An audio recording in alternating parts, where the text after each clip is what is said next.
नमस्कार, मैं डॉक्टर कंचन शुक्ला अपनी स्वरचित कहानियों और कविताओं के चैनल आत्ममंथन में आज आपके सामने अपनी एक स्वरचित कहानी लेकर के हाजिर हुई हूँ।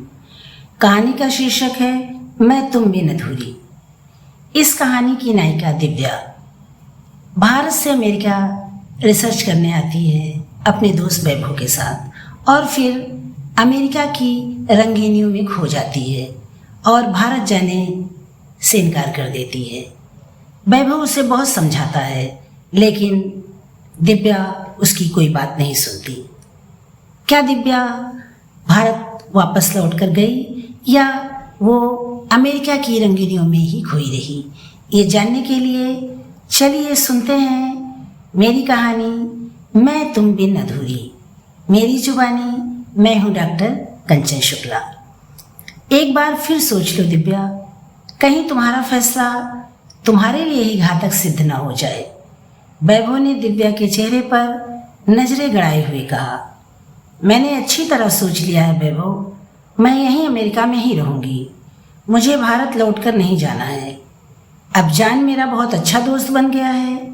वो कह रहा था अगर मैं चाहूँ तो कंपनी में स्थायी रूप से नौकरी कर सकती हूँ। अमेरिका में रहने का फैसला मैंने बहुत सोच समझ कर लिया है। दिव्या ने वैभव को देखते हुए कहा, जैसी तुम्हारी मर्जी। वैसे एक दोस्त के नाते मैं तुम्हें एक सलाह देना चाहता हूँ। जान अच्छा लड़का नहीं है। लड़कियों से फ्लर्ट करना उसकी आदत है, उससे संभल कर रहना। वैभव ने दिव्या को गहरी नज़रों से देखते हुए कहा, वैभव मैं कोई छोटी बच्ची नहीं हूँ, अपना अच्छा बुरा समझती हूँ। जहाँ तक जान की बात है अब वो बदल गया है। वो मेरा बहुत अच्छा दोस्त बन गया है। मैंने सोच समझकर यहाँ रहने का फैसला लिया है, दिव्या ने चिढ़कर कहा। वैभव ने गहरी सांस लेकर कहा, दिव्या तुम भारतीय लड़की हो, तुम एक अमेरिकन लड़की की तरह स्वच्छंद नहीं हो सकती। जबकि यहाँ का माहौल कैसा है तुम अच्छी तरह से जानती हो। ऐसे माहौल में तुम्हारा यहाँ अकेले रहना आसान नहीं होगा। आगे तुम खुद समझदार हो।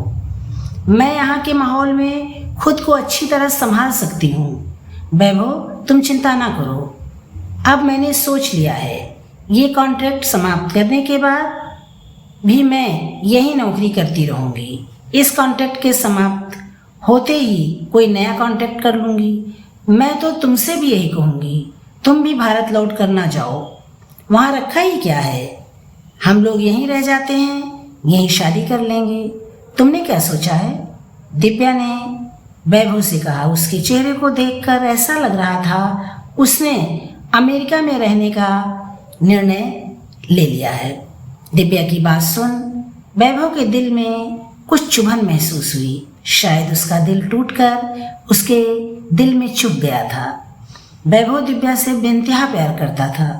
उसे दिव्या से ऐसे जवाब की आशा नहीं थी।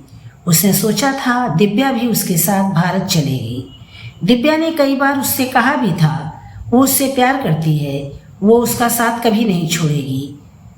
पर आज जब उसे वैभव और अमेरिका में किसी एक को चुनना पड़ा तो उसने अमेरिका को चुना। वैभव मन ही मन सोच रहा था, इसका सीधा सा मतलब है दिव्या मुझसे नहीं अमेरिका की रंगीनियों से प्यार करती है। वैभव को खामोश देख दिव्या ने उसे गहरी नज़रों से देखते हुए पूछा, वैभव तुम कहाँ खो गए? कहीं तुमने भी भारत जाने का इरादा बदल तो नहीं दिया? वैसे भारत में रखा ही क्या है? तुम एक बार फिर सोच लो। हम दोनों यहीं रहकर एक खुशहाल जीवन जी सकते हैं। लोग अमेरिका में बसने के लिए क्या कुछ नहीं करते। एक तुम हो जो अमेरिका में रहना ही नहीं चाहते।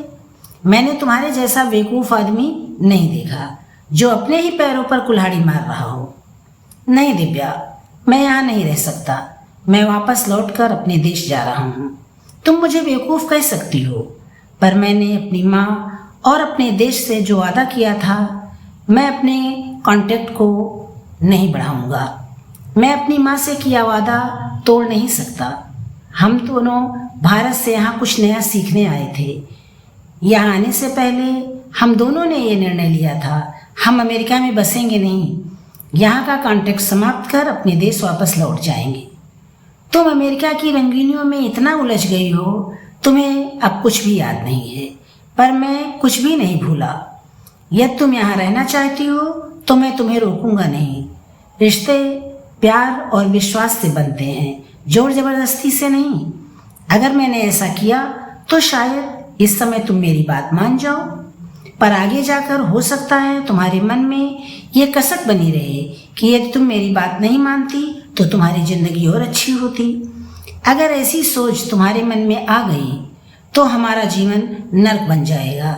इसलिए मैं तुम्हें भारत चलकर शादी करने के लिए नहीं कहूँगा।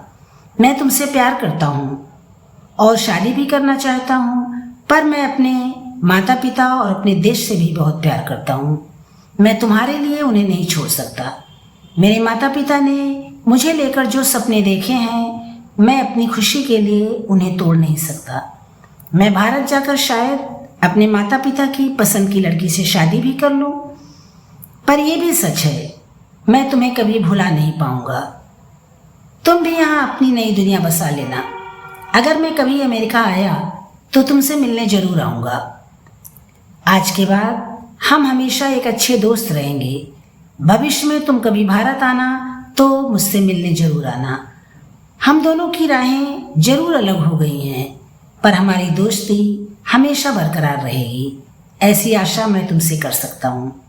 वैभव ने उदास स्वर में कहा, वैभव, हम जीवन साथी बनकर एक साथ नहीं चल सकते, पर दोस्त तो बने रह सकते हैं। मैं भी तुमसे वादा करती हूँ, हमारी दोस्ती हमेशा बरकरार रहेगी।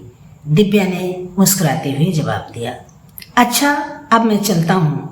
दिव्या, मैं चाहता हूँ कल शाम आखिरी बार तुम मेरे साथ कॉफ़ी पीने चलो, उसी रेस्टोरेंट में जहाँ हम अक्सर कॉफ़ी पीने जाते हैं। कल शाम मैं तुम्हारा इंतज़ार करूँगा। मुझे विश्वास है तुम जरूर आओगी। वैभव ने दिव्या से कहा और वहाँ से चला गया। दिव्या वहीं बैठी वैभव को जाते हुए देखती रही। उसके चेहरे पर वैभव से बिछड़ने का दर्द साफ दिखाई दे रहा था, पर वो अमेरिका में रहने के मुंह को छोड़ नहीं पा रही थी। कुछ देर दिव्या वहीं बैठी रही। फिर उसने सोचा घर जाने से पहले वो जान से मिलकर उसे बता दे वो यहीं अमेरिका में रहने का निर्णय ले चुकी है। ये सोच दिव्या ने अपनी कार का रुख जान के घर की ओर मोड़ दिया। दिव्या ने गाड़ी कंपाउंड में खड़ी की और घर के दरवाजे पर पहुंची। उसने दस्तक देने के लिए हाथ बढ़ाया तो दरवाज़ा खुल गया। दिव्या अंदर चली गई। तभी उसने जान के मुंह से अपना नाम सुना। वो किसी से कुछ कह रहा था। दिव्या वहीं रुककर जान की बातें सुनने लगी। जान अपने किसी अंग्रेज दोस्त से कह रहा था, जॉर्ज, मैंने उस इंडियन लड़की को अपने शीशे में उतार लिया है। मैं उसको पाना चाहता हूँ, पर जब तक उसका इंडियन बॉयफ्रेंड वैभव उसके साथ है वो मेरे करीब नहीं आएगी। पर वैभव के इंडिया जाने के बाद मैं दिव्या को अपने बेडरूम तक ले आऊँगा। कुछ दिनों तक उसके साथ मज़े करने के बाद उसे छोड़ दूँगा। उसने वैभव के लिए मेरा अपमान किया था, इसकी सज़ा मैं उसे अपने बेडरूम तक ला कर दूँगा।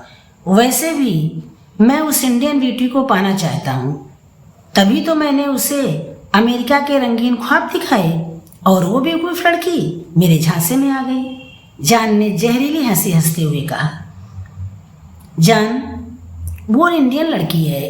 अगर उसने शादी करने के लिए तुम्हें मजबूर किया तो क्या करोगे? जॉर्ज ने हंसकर पूछा। मैं उससे शादी वादी नहीं करूँगा। वैसे भी मुझे बनकर रहना पसंद नहीं है। तू मेरा यार है, मैं तुम्हें भी मौका दूंगा उसके साथ रात बिताने के लिए।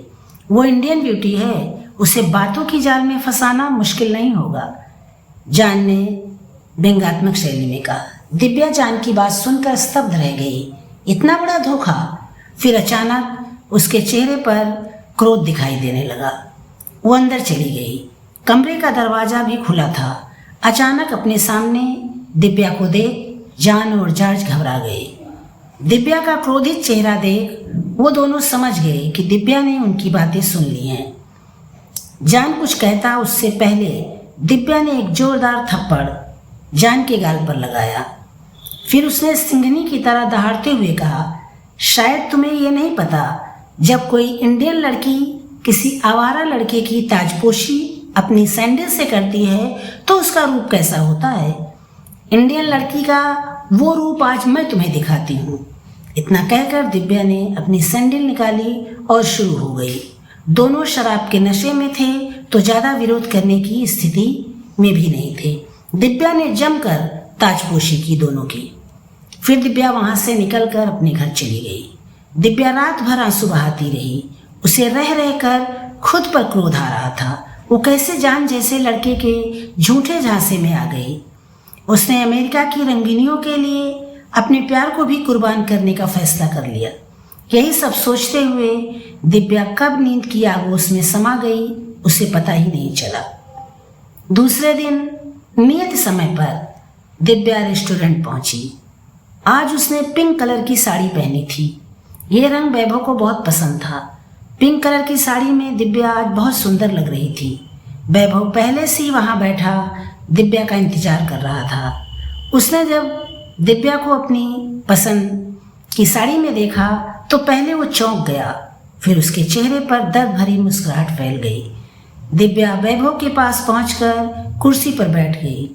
उसके चेहरे पर उदासी और गंभीरता स्पष्ट दिखाई दे रही थी। वैभव से ये बात छुपी नहीं रही। वैभव ने कॉफ़ी का ऑर्डर दिया।